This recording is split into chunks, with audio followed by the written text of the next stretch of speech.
सभी का स्वागत है हमारे यूट्यूब चैनल पे। दोस्तों, आज हम 6 अप्रैल की करंट अफेयर्स के बारे में बात करेंगे। तो आइए स्टार्ट करते हैं। क्वेश्चन नंबर 1 पे आते हैं। वेरी इंपॉर्टेंट क्वेश्चन है। आगामी ग्रीष्मकालीन पेरिस ओलंपिक में किस पहली भारतीय महिला को जूरी सदस्य के रूप में चुना गया? ठीक, वेरी इंपॉर्टेंट क्वेश्चन है। किसको चुना गया है? बिल्किस मीर को चुना गया है। ये जम्मू कश्मीर से संबंधित हैं, वहाँ की रहने वाली हैं। ठीक है, यहाँ पे यह है कैनोइस्ट है। कैनोइस्ट है तो कैनोइस्ट मतलब ये होता है कि जैसे जो नारो बोट होता है ना, उसकी जो बोटिंग करती हैं वो है। ठीक है, आगे बढ़ते हैं। दिल्ली वन संरक्षण समिति के प्रमुख के रूप में किसकी नियुक्ति की गई है? तो पूर्व न्यायाधीश हैं नज़मी वज़ीरी की नियुक्ति की गई है। राष्ट्रीय पुस्तकालय दिवस यानी नेशनल लाइब्रेरी डे कब मनाया जाता है? ये 6 अप्रैल को मनाया जाता है। ठीक है, 6 अप्रैल को मनाया जाता है। वर्चुअल एटीएम सुविधा के लिए J&K बैंक ने किसके साथ साझेदारी की है? वर्चुअल एटीएम सुविधा के लिए J&K बैंक ने किसके साथ साझेदारी की है? पेमार्ट इंडिया प्राइवेट लिमिटेड के साथ साझेदारी की है। राष्ट्रीय हस्त निर्मित दिवस कब मनाया जाता है? ठीक, नाम से ही लग रहा है। तो ये अब की बार 6 अप्रैल को मनाया गया है। वैसे ये अप्रैल के पहले शनिवार को मनाया जाता है। ठीक है, जो अप्रैल में पहला जो शनिवार पड़ता है, सैटरडे पड़ता है, उसको मनाया जाता है। और अब की बार इसकी थीम क्या थी? हस्त निर्मित उत्पाद खरीदें। ठीक है, इसी को बढ़ावा देने के लिए ये दिवस मनाया जाता है। विश्व रंगमंच दिवस 27 मार्च को मनाया जाता है। हाल ही में किस देश के संविधान में ऐतिहासिक बदलाव हुए हैं? तो सोमालिया देश के संविधान में ऐतिहासिक बदलाव हुए हैं। और सोमालिया की राजधानी क्या है? मोगादिशु। लिखा FCCI महिला संगठन के 41वें राष्ट्रीय अध्यक्ष के रूप में किसने पदभार संभाला है? तो जय श्रीदास वर्मा ने पदभार संभाला है। अगले क्वेश्चन पे आते हैं।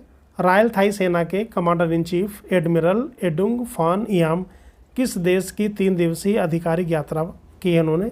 तो भारत की है 1 से 3 अप्रैल तक। और यहाँ पे नाम क्या आ रहा है? रॉयल थाई नौसेना, यानी कि जो थाईलैंड की जो नौसेना है उसके जो कमांडर इन चीफ हैं वो भारत की यात्रा पर आए थे। हाल ही में बारबरा यश का 97 वर्ष की आयु में निधन हो गया। वे कौन थी? वे एक हॉलीवुड की अभिनेत्री थी। केंद्रीय कपड़ा मंत्री पीयूष गोयल ने स्वतंत्र भारत के पहले वित्त मंत्री RK खणमुकम चेट्टी की प्रतिमा का अनावरण किया है। कहाँ पे किया है? कोयम्बटूर में किया है। कोयम्बटूर कहाँ पड़ता है? तमिलनाडु में। हाल ही में किसे स्वराज ट्रैक्टर्स का ब्रांड एम्बेसडर नियुक्त किया गया है? तो महेंद्र सिंह धोनी को। हाल ही में कौन सा राज्य आधार से जुड़ा बर्थ रजिस्ट्रेशन शुरू करने वाला नॉर्थ ईस्ट का, यहाँ पर बात हो रही है कि नॉर्थ ईस्ट का पहला राज्य बना है? तो क्या है वो? नागालैंड। ध्यान रखना है, नॉर्थ ईस्ट का पहला राज्य बना है। हाल ही में किस राज्य के भद्रवाह राजमा को GI टैग प्राप्त हुआ है? ठीक है, तो GI टैग इधर एक UP को भी मिला था, तो ये ध्यान रखना है, जम्मू कश्मीर। ठीक, हाल ही में किस राज्य सरकार ने महिलाओं के लिए पिंक शौचालय स्थापित करने की घोषणा की है?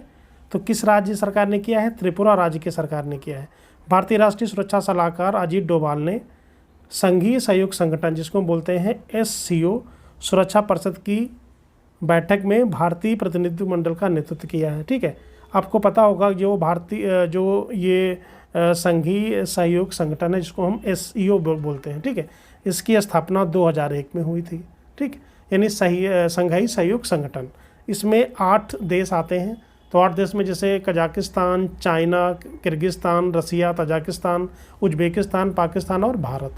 और जो 4 देश हैं जिनको पर्यवेक्षक का दर्जा मिला हुआ, जैसे अफगानिस्तान, ईरान, बेलारूस और मंगोलिया। ठीक है, तो अब की बार जो बैठक हुई है वो हुई है कजाकिस्तान में। कजाकिस्तान की राजधानी क्या है? अस्ताना।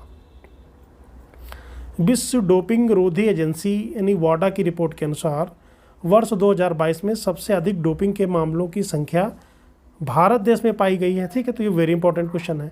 तो नंबर 1 पे अगर भारत है तो नंबर 2 पे क्या है?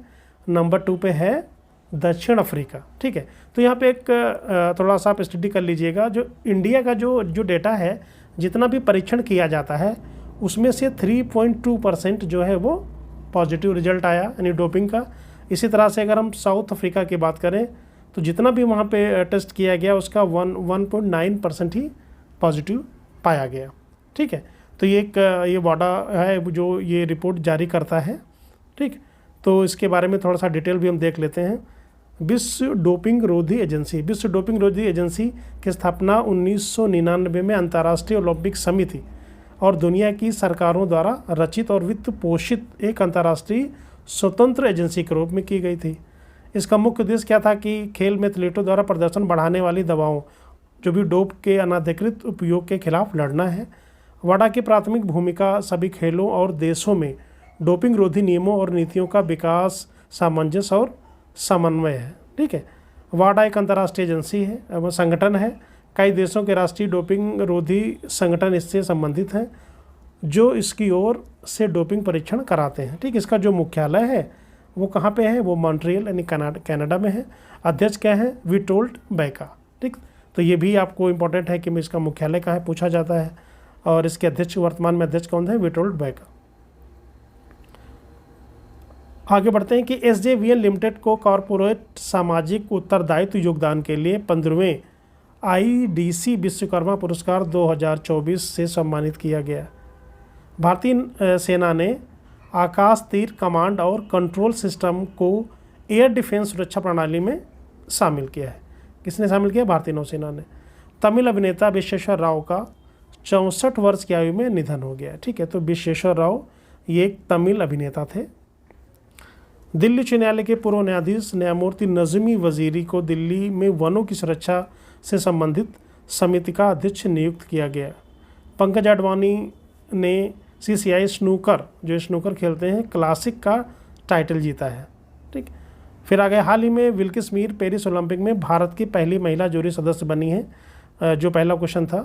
ठीक, इसके बारे में मैं बता चुका हूँ। सिंगापुर ने राष्ट्रमंडल खेल 2026 की मेज़बानी से इनकार कर दिया। तो सिंगापुर को ये मिलने वाली थी, लेकिन उसने मना कर दिया। विश्व बैंक समूह ने RBI के पूर्व डिप्टी गवर्नर राकेश मोहन, क्या नाम उनका? राकेश मोहन को अपने आर्थिक सलाहकार पैनल के सदस्य के रूप में नियुक्त किया गया है। ठीक है, तो ये वेरी इंपॉर्टेंट क्वेश्चन है और आशा करता हूँ कि वीडियो आपको अच्छा लगा होगा। प्लीज़ लाइक, शेयर और सब्सक्राइब जरूर करें। Thank you very much.